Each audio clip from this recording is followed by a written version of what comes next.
난 장난감을 구워 먹었다. 백일홍 9송이, 아이보리색 장미 2송이, 그리고 나팔꽃 3송이가 담장 넘어 마실 와 두렁거린다. 이 비 그치면 기온이 내려간다더라. 추워질 때도 되었지. 내년에 또 만날 수 있을까?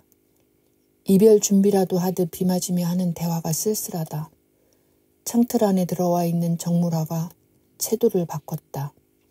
바삭거리는 색채다. 부엌 창문 위에 틈을 비집고 들어가 말벌이 집을 지었다. 밖에서 보면 감쪽같이 아무것도 보이지 않는다. 벽 속에서 우웅거리는 소리를 들어보면 한 집단이 서식하고 있는 것이 분명했다.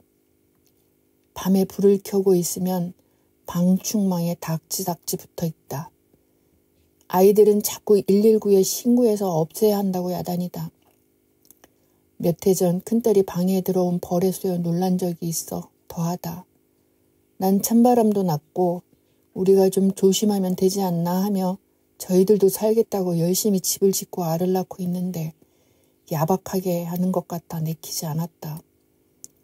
그런데 오늘 집안 식구들이 모두 외출했다 돌아와 보니 노모는 벌집 입구를 비닐로 꼭꼭 막아 놓았다.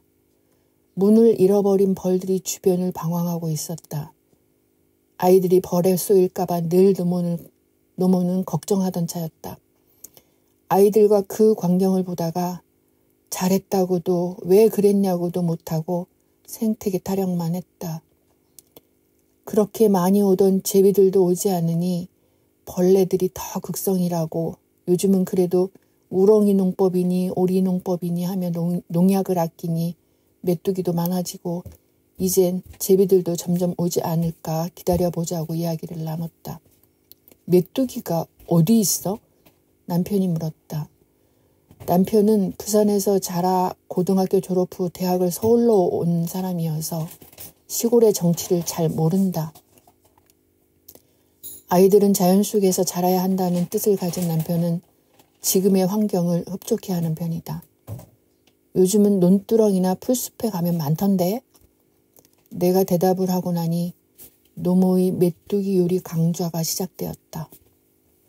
강아지 풀에 메뚜기를 한 줄 깨어가지고 와서 참기름 살짝 두르고 소금 살살 뿌려 볶아 먹으면 얼마나 고소하고 맛있다고. 엄마도 먹어봤어요? 응, 그땐 고소하고 맛있다고 생각하고 번데기 먹듯 집어먹은 기억은 나는데 지금 먹으라면 글쎄다. 그걸 어떻게 먹어? 벌레 먹는 것 같잖아. 아빠도 드셔보셨어요? 그럼 술집에서 술안주로 나온 거 먹어봤지. 엄만 방앗개비도 뭐 구워 먹었었어. 방앗개비는 정말 방아 잘 찢던걸요? 저도 방아 찢기는 해보았어요. 그렇지? 엄마도 그렇게 방아 찢기 하면서 가지고 놀다가 그전에는 부엌에서 아궁이에 불을 떼서 밥을 해 먹었거든. 할머니가 불을 다 떼고 나면 잔불을 아궁이 입구로 끄집어내 방앗개비로 올려놓았어. 그러면 가재나 새우가 익으면 빨개지듯이 방앗개비도 빨개진다. 구수하고 정말 맛있었어. 배에 알이 있는 것은 더 맛있고. 아, 그걸 어떻게 먹어요? 엄만 장난감을 구워 먹었네요. 아이들이 엄마를 몬도가네나 뱀파이어를 보듯 쳐다보았다. 순간 나도 떨떠름한 기분이 되었다. 그때 남편이 나섰다. 야, 너희들이 새우나 가재를 먹는 거하고 다를 거 없어. 그런 의미에서 우리 한번 체험해볼까? 아이들이 비명과 함께 뒤로 넘어갔다. 너희들이 방앗개비 맛을 알아? 체험 그 후. 막내딸 손잡고 저녁 산책을 나섰다. 저녁 지으려면 이른 시간이었고 아직 남아있는 햇살이 아까웠다. 비어있는 옆집 마당가에 지금은 용도 변경된 잿간 지붕 위에서 늙은 호박이 졸고 있다.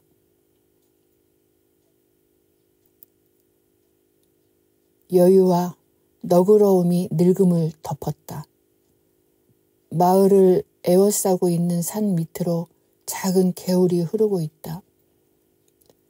개울을 따라 포장된 도로 농로가 있어 산책하기 안성맞춤이다. 환삼덩굴 기세가 한풀 죽고 씨앗이 도드라져 새들 식량도 풍족하겠다. 꽃향유가 골짜기 입구에서 보랏빛 불을 밝히듯 펼쳐있고 아무리 봐도 내 실력으로는 구절초인지 숙부쟁이인지 구분이 안 가는 꽃들이 지천이다. 산 그늘로 들어서니 제법 찬기가 돌아 반소매 차림으로 나선 막내딸에게 입고 있던 핑크색 긴 소매 남방 셔츠를 입혀주었다. 소매가 반이나 남는다. 몇 걸음 걷더니 저를 보라며 꽃에 팔려있는 내 눈길을 잡아 끈다. 온몸을 흔들며 막 춤을 추었다. 뭐 하는 건데? 풍선춤이요. 그러고 보니 개업집 앞에서 사람 모양을 하고 바람 따라 춤추던 풍선이 떠올랐다. 아, 똑같아. 한 번 더 해봐. 둘이 깔깔거리고 웃자 꽃들도 따라 웃었다. 점심때 일이다. 노는 토요일이어서 친구들과 영화 보러 나간 큰딸 빼고 식구가 모두 집에 있었다. 집안일 대충 끝내놓고 읽던 책을 마저 읽으려 앉아있는데 아들 녀석이 뛰어들어와 플라스틱 빈병을 달라 성화를 부렸다. 메뚜기 잡으러 간다고 했다. 강아지 풀에 끼우는 거라 했더니 극구 병을 달라 했다. 아들 녀석이 나가고 책갈피에 자꾸 메뚜기가 날아들었다. 바로 집 앞 논둑에서 노모와 아들 녀석과 막내딸, 뒷집 진선이까지 합세해 소리를 질렀다. 누런 들판에서 황금이라도 발견한 듯 여기 있다. 여기. 아, 놓쳤다. 를 반복하고 있었다. 나도 잡아보겠다고 나섰다. 발을 내디딜 때마다 후두둑 날아가고 가을 바람 맞은 외떡잎 식물과 색깔이 어찌나 똑같은지 한번 놓친 놈은 다시 잡을 수가 없었다. 손 안에 들어왔다가도 뒷발로 쑥 밀고 튀어나가기 일쑤였다. 어라, 이게 쉬운 일이 아니네. 메뚜기와 신랑이 하고 있을 때 지인의 전화를 받고 나갔던 남편이 지인과 함께 왔다. 차라도 대접해야겠기에 난 들어왔다. 점심 준비를 하는데 아들 녀석이 승전한 전사처럼 투명 플라스틱 병을 들고 들어왔다. 노무는 프라이팬에 들기름을 치더니 메뚜기를 볶았다. 그때 난 다른 곳을 보고 있었다. 고소한 냄새가 풍기자 고개를 돌렸다. 그때 들어온 남편은 웬 떡이냐 싶은 듯 냉장고에 있던 대나무 통수를 한 잔 따르더니 메뚜기를 집어먹었다. 노모와 막내딸도 새알 초콜릿 집어먹듯 잘 먹었다. 나도 서너 마리 먹었다. 입에 들어가 씹으면 맛있는데 손으로 집어들 때 기분은 좀 깨름칙했다. 비위가 약한 아들 녀석은 도무지 못 먹고 뒷다리 하나 입에 넣어 씹는 척했다. 그러는 아들 녀석을 노모는 깔깔거리며 놀렸다. 메뚜기를 잡아 병에 넣는데도 다치지 않게 조심해서 넣으라며 불쌍하다고 잔소리를 했단다. 사내 녀석 마음이 그리 여리냐며 웃었다. 남편은 새우보다 더 멋있다며 유혹했다. 누구보다 새우를 좋아하는 아들 녀석은 그래도 안 되겠는지 손을 움직이지 않았다. 어떤 마른 안주보다 맛있게 먹던 남편은 선심 쓰듯 할아버지 맛보시게 한다며 3마리 남겼다. 점심 설거지를 끝내고 외출 준비를 하는데 남편이 효자손을 찾았다. 서두르는 모습이 시간이 촉박해 보였는지 나에게 도움을 청하지 않았다. 마누라 두고 웬 효자손이냐며 등을 대라고 했다. 그러자 아예 웃옷을 훌러덩 벗더니 등을 좀 잘 보라고 했다. 난 잘 씻으라고 퉁발이나 줄 요량으로 등을 살폈다. 얼른 긁으라며 가라움증을 호소했다.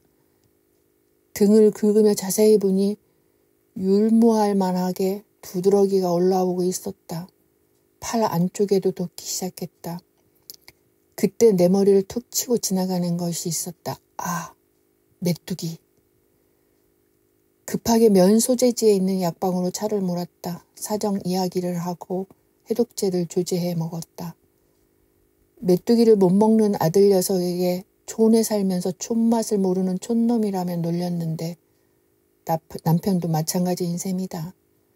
촌사람도 아무나 되는 것이 아닌 모양이다. 어느 가을 아침 단상. 개수대 정면에 창이 있다. 밖에 나가 보는 풍경도 좋지만 창을 통해 보는 풍경은 각별한 맛이 있다. 특히 이른 아침에 보는 창밖 풍경은 어제와 다른 오늘을 알려준다. 계절마다, 아니 요즘은 날마다 카드 섹션을 한다. 오늘 아침도 내 눈은 산을 여행하고 있었다. 저 물음표는 상수리 나무를 타고 올라간 칡 덩굴이었다. 균형 잡힌 물음표 모양대로 타고 올라간 덩굴이 신기했다. 어제까지만 해도 드러나지 않았는데 꼭꼭 눌러 모자이크한 듯하다. 아직 단풍이 덜 든 녹색 상수리 나무에 노란 칡 잎사귀가 어울린 모자이크는 내 가슴을 흔들었다. 요즘에 내 마음을 들킨 것 같아 부끄럽기도 하고 반갑기도 했다. 아이들 키만 한 뼘씩 자랐을 뿐 아무것도 달라진 것이 없어 씁쓸했다. 작년에 따먹었던 감을 또 따먹고 작년에 심었던 배추를 또 가꾸었으니 김장을 또 할 것이고 그렇게 겨울은 오고 또 한 해는 마무리될 것이다. 지난 해에도 그랬고 그 전 해에도 그랬다. 올해도 다르지 않은데 왜 저 물음표가 가슴에 맺히는 것일까?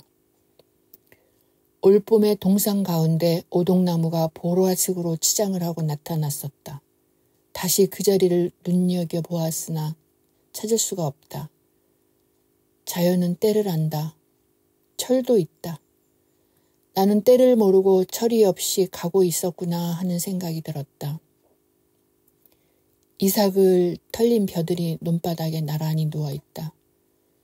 후두둑 튀던 메뚜기들도 아직 남은 잡초 그늘로 숨었는지 자취가 없다.